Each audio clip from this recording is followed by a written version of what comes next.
Hello friends, welcome to Brahman foods. ఇవాల్టి వీడియోలో చింతాకు పల్లీల పొడి ఎలా చేయాలో చూద్దాం.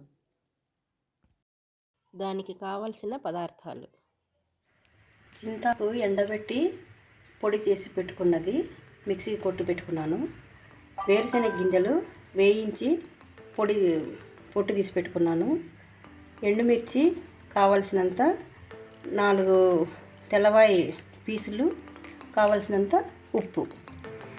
స్టవ్ వెలిగించుకొని కొద్దిగా నూనె వేసుకోవాలి. బాణట్లో నూనె కాగింది కదా, ఎండుమిర్చి వేసి కొద్దిగా వేయించుకోవాలి. కొంచెం వేగిన తర్వాత మిరపకాయలను పక్కకు తీసేసుకోవాలి.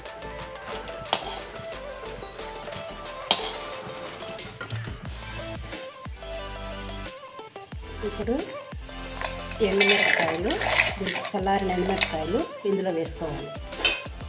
ఫస్ట్ వీటి ముందు మిక్సీ కొట్టుకోవాలి. ఇందులో వేరుశనగ పల్లీలు, చింతాకు పొడి,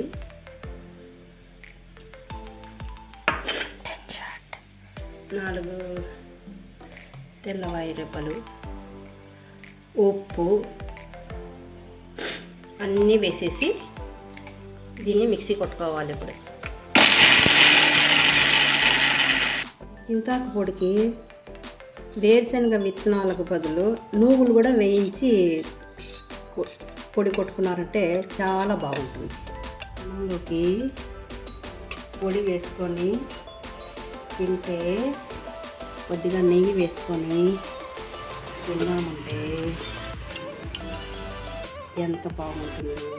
ఒకసారి మీరు కూడా ఇలా చేసుకొని తిని చూడండి.